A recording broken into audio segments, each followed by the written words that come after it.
Traditionally, utility companies have had to send workers out to gather much of the data needed to provide electricity. Most of the devices that utilities use to deliver electricity have really yet to be automated and computerized. That's where a smart grid comes in. The grid amounts to the networks that carry electricity from the plants where it is generated to consumers. Each device on the network can be given sensors to gather data, plus two-way digital communication between the device and the field and the utility's network's operations center. A key feature of this grid is that it lets the utility adjust and control each individual device or millions of devices from a central location. 30% growth in electricity by the year 2030. And so the focus of the question becomes, what do we need to do from a technology perspective to meet that growing demand for electricity and do it in a way that we don't make a greater carbon footprint?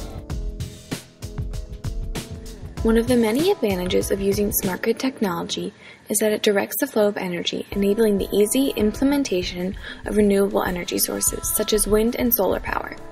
In addition, we can also increase the integration of large-scale renewable energy systems, reducing our dependence on fossil fuels for energy.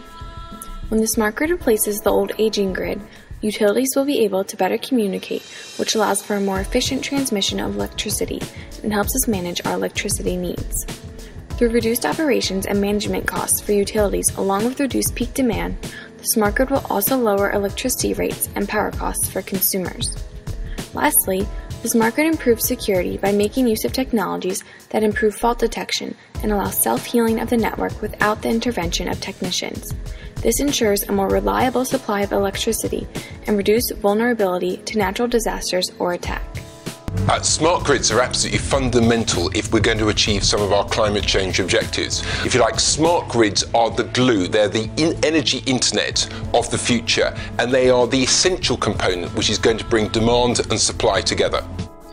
While there are a lot of great advantages with a smart grid, there are also some inherent disadvantages. First, we know that smart grids will help to increase electricity security, in other words, always making sure the electricity keeps flowing. However, despite helping to increase electricity security, any technology that is automated or must communicate with the computer is subject to outside intrusion.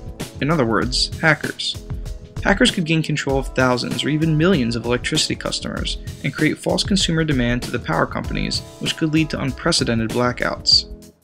Second, existing electricity infrastructure is well embedded in society. The current grid is about 150 years old, and the way consumers receive electricity hasn't changed much during that time period.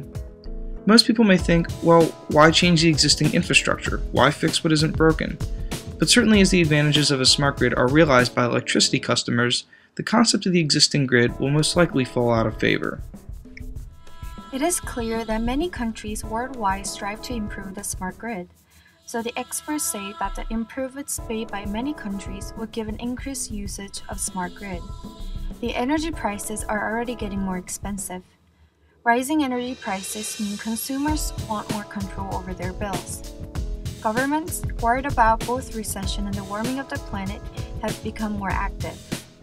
America's Department of Energy will soon start to provide the $3.9 billion for smart grids in the country's stimulus package.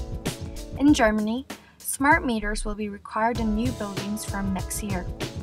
Britain plans to complete an innovation of such devices by 2020. China has a 5-year plan to make the core of its grid smarter.